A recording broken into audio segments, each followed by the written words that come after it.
Bismillahirrahmanirrahim. Assalamualaikum warahmatullahi wabarakatuh. Alhamdulillahi wa kafa, wassalatu wassalamu ala nabiyil mustafa wa ala alihi ahli sidiki wal wafa. Wa ba'du.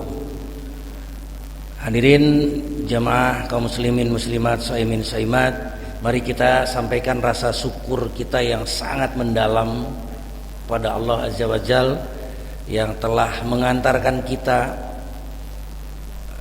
dalam pelukan Ramadan ini, dan kita sudah melewati hampir setengahnya ini. Sekali lagi kita bersyukur padanya. Banyak sebutan pada bulan ini, ada puluhan ya. Ramadan sebagai madrasah, Ramadan sebagai kampus, sebagai sekolah, sebagai universitas. Di spanduk yang ada di samping saya ini, Ramadan sebagai sekolah unggulan ya, Ramadan sebagai challenge. Tapi yang pasti kita saat ini kita sedang diinstal oleh Allah selama sebulan. Diinstal oleh sistem yang bernama instrumen Ramadan. Diinstal yang bernama oleh sistem bernama kurikulum Ramadan. Kalau kita sukses, saya ulangi, kalau kita sukses, dipastikan kita akan berubah. Berubah jadi apa gitu? Ya, berubah dari diri kita yang lama menjadi diri kita yang lebih baik, pasti ya. Dari diri kita yang lama menjadi diri kita yang dihapus dosanya. Dari diri kita yang lama sekarang ini menjadi diri kita yang jauh lebih takwa. Bahkan menjadi diri kita yang insya Allah akan diridhoinya. Amin.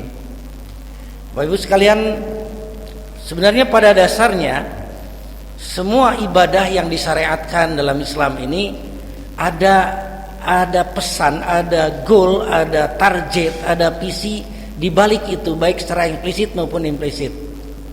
Allah langsung menyebut, contoh misalnya ibadah syahadat. Syahadat itu ikrar isinya. Nah, sampai diulang setiap sholat, syahadatain itu kita ikrarkan lagi, ya, diulang-ulang dalam sholat. Goalnya apa? Sesungguhnya supaya kita jauh dari kesyirikan, bersih jiwa kita dari kesyirikan, ya, dari khurafat. Itu syahadat. Sholat itu jelas dalam Quran, goalnya tanha anil fahsya wal munkar, gitu, target. Nah, setiap atau semakin kita baik atau berkualitas sholat kita, maka akan semakin jauh dari perbuatan tanha anil fahsya wal munkar, jauh dari dosa. Jadi semakin berkualitas itu semakin sholatnya lebih tartil, sholatnya lebih tumaninah. Tumaninah itu malah menjadi rukun sholat kalau menurut Imam Syafi'i itu. Jadi ini kesempatan bulan ini kita menikmati ibadah sebenarnya. Nggak usah buru-buru, nikmati, hayati. Ini kesempatan. Karena ditulis nih damaging gitu ya. Insyaallah kita akan sangat menikmati. Kemudian zakat misalnya, zakat itu tutahhirhum, membersihkan wa tuzakkihim, membersihkan harta kita. Goalnya ya, dari hak orang lain yang masih ada di dalamnya. Wa yuzakkihim, tidak hanya harta, hati kita dibersihkan juga, ya. Dibersihkan dari mana? Dari penyakit-penyakit seperti penyakit rakus, penyakit kikir, penyakit apalagi tamak dan lain-lain. Itu zakat. Kemudian saya loncat dulu ke ibadah haji. Ibadah haji itu goalnya sebenarnya kita diminta untuk menjadi orang yang selalu berkorban, karena ibadah ini satu-satunya ibadah yang full pengorbanan. Korban harta tidak sedikit, korban tenaga sampai banyak yang meninggal, korban mental dan emosi juga tidak sedikit gitu ya. Makanya ibadah ini mengajarkan luar biasa damaging dalam pengorbanan gitu ya. Nah, sehingga kalau yang mabrur tuh al-jannah la yasalahu jazaa'in al-jannah, itu jaminannya. Kemudian sekarang ibadah puasa yang sedang kita jalankan, goalnya sudah kita pahami sebagai harapan Allah tuh sebenarnya menurunkan syariat puasa Ramadan bagi umat akhir zaman ini adalah agar kita menjadi orang yang berkarakter orang takwa. Karakter orang takwa. Masya Allah. Dan ketika kita jadi orang takwa atau lebih takwa, maka kita masuk ke level manusia paling tinggi. Level manusia paling tinggi itu takwa. Ya. Inna akramakum indallahi atqakum. Demikian Allah menyebut dalam Quran. Sebaik-baik manusia itu di sisi Allah yang paling mulia adalah orang yang takwa. Produk dari didikan Ramadan ini, gitu ya. Nah, orang takwa itu dapat privilege yang sangat banyak dari Allah. Ya.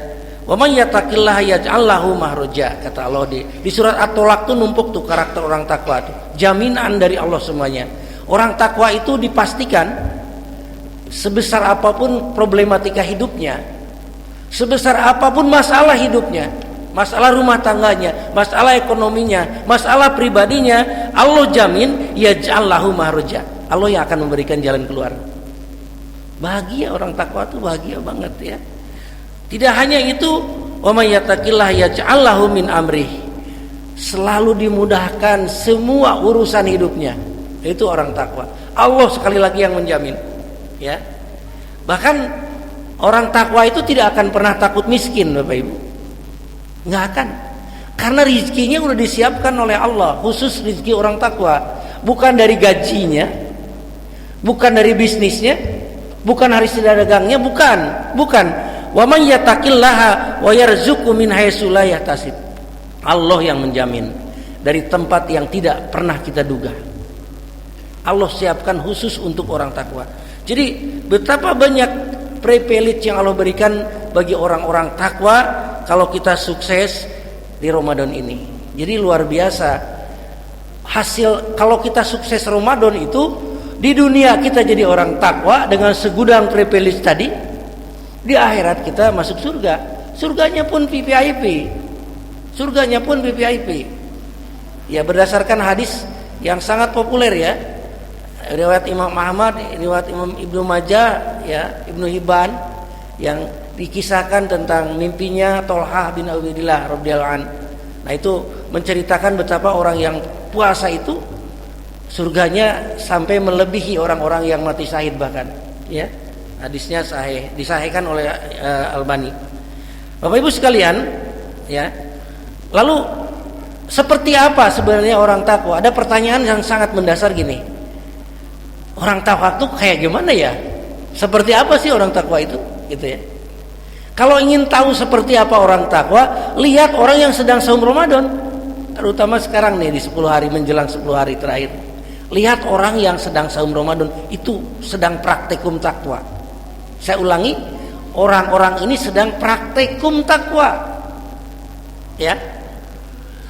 Di dalam surat Al-Baqarah di awal-awal ya, wa yuqimunas shalah, itu orang takwa itu diantara ciri yang mendasarnya selalu menjaga sholat, selalu menjaga sholat. Sholatnya pi awali waktuha, selalu awal waktu, gitu ya. Sholatnya berkualitas seperti tadi, tidak buru-buru, tumaninah gerakannya, bacaannya tartil, tidak terburu-buru. Itu orang takwa yang selalu menjaga wa yuqimunas shalah. Sekarang kita kan mau sholat sunnah ya, nggak ada di waktu ibadah bulan-bulan lain sholat sunnah sampai penuh masjid-masjid. Sholat subuh hanya di bulan ini penuh sampai meluber ke belakang, sampai banyak masjid yang bikin tenda gitu ya. Kenapa? Over capacity. Itu hanya di bulan ini. Wa yuqimunas shalah. Ya. Kemudian wa mimma razaqnahum yunfikun. Orang takwa itu peduli.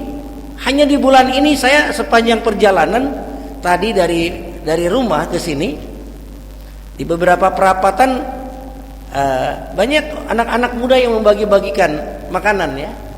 Masya Allah. Dia nggak nanya Anda itu muslim atau bukan, siapapun yang lewat dia kasih. Hanya ada di bulan ini. Wa mimma razaqnahum yunfikun. Itulah sebabnya ciri karakter orang takwa yang paling utama ada di surat Al-Imran. Ini sangat terkenal ya, Al-Imran 133 sampai 136. Jadi 4 karakter kita kalau sukses kita Ramadan ini. Nah, dari 4 karakter itu 3 adalah ibadah sosial. 3 adalah ibadah sosial. Ya. Kita lihat karakter pertama tadi sama dengan di Al-Baqarah. Orang-orang yang peduli, alladzina yunfikuna fis-sarra'i wad-dharra. Tidak pelit, tidak kikir, mudah memberi. Orang takwa itu tangannya mudah memberi. Gitu. Wal kadhiminal ghaidh. Orang takwa itu orangnya stabil emosinya, tidak marahan gitu loh. Tidak pasang badan kalau dikritisi kebijakannya, ada yang mengkritisi misalnya ya, atau rakyatnya mengkritisi, ya tidak dibalas dengan temperamen atau dengan emosi. Orang takwa enggak. Wal kadhiminal ghaidh, ya. Kemudian wal afina 'anin nas. Orang takwa itu yang ketiga adalah orangnya pemaaf, tidak dendam. Tidak pernah dendam kepada siapapun, bahkan kepada orang yang pernah dolim padanya. Ini orang takwa. Jadi 3 karakter ini semuanya ibadah sosial, hubungan kita dengan manusia lain. Makanya takwa itu sesungguhnya aplikatif, dirasakan manfaatnya oleh sekitar, bukan tidak hanya dirasakan oleh dirinya sendiri. Baru karakter yang keempat, walladzina idza fa'alu fahisatan aw dzalamu anfusahum. Orang takwa itu bukan berarti tidak pernah punya dosa, Bapak Ibu. Kalau berdasarkan ayat ini, orang takwa itu ketika dia melakukan dosa, ya, namanya manusia. Alladzina idza fa'alu fahisan aw dzalamu anfusahum, dolim pada dirinya, dosa pada Allah, ya. Fadzkurullah, segera ingat pada Allah. Ya. Fastaghfiru, bahkan segera beristighfar pada Allah. Itulah yang satu ibadah sosial, 3 ibadah, yang satu ibadah ritual, 3 ibadah sosial. Inilah takwa yang sesungguhnya merupakan produk daripada kurikulum Ramadan ini. Insyaallah kita calon-calon sukses Ramadan ini akan membekas karakter ini menjadi dalam kehidupan 11 bulan yang akan datang, gitu ya. 11 bulan yang akan datang, gitu. Jadi bahkan Rasulullah mengatakan gini, pernah dalam sebuah khutbah itu begini.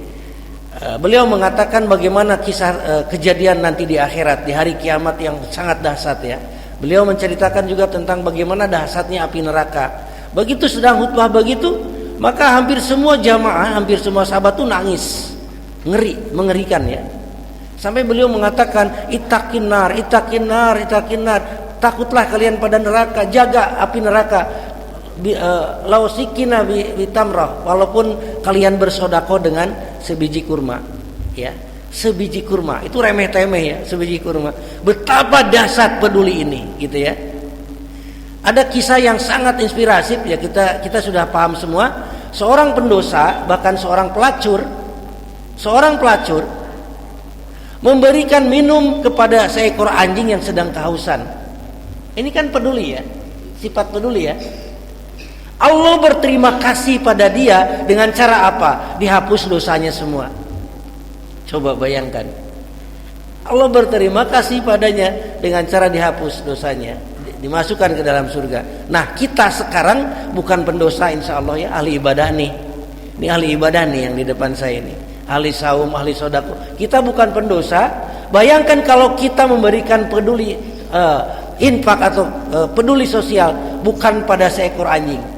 Bukan, tapi kepada betul-betul saudara kita yang saat ini sedang membutuhkan, sedang kelaparan. Di Aceh sana masih banyak yang menderita, di Sumatera sana masih banyak yang menderita, apalagi di Gajah sana. Bayangkan kalau tadi saja seorang pendosa memberikan kemanfaatan pada seekor anjing, ya, makhluk Allah, Allah berterima kasih. Apalagi seperti ini. Mudah-mudahan ini akan membekas. Sekali lagi, nanti kita akan, goal kita pada akhirnya ketika kita sukses di Ramadan akan menjadi orang takwa dan berakhir pada hari raya. Kalau sifat ini dibawa ke 11 bulan yang akan datang setelah Ramadan, maka kita termasuk orang-orang yang berhasil, ya, berhasil apa? Ramadannya membekas. Jadi setiap harinya kita seperti Ramadan. Sehingga nanti akhir hidup kita, saya ulangi, akhir hidup kita juga akan bertemu hari raya. Hari raya, kebahagiaan, senyum ketika Allah memanggil kita pulang, insya Allah. Mudah-mudahan bermanfaat. Yang benar datang dari Allah, yang salah dari tentu kekeliruan saya. Mohon maaf. Subhanakallahumma hamdika asyhadu an la ilaha illa anta astaghfiruka wa atubu ilaik. Assalamualaikum warahmatullahi wabarakatuh.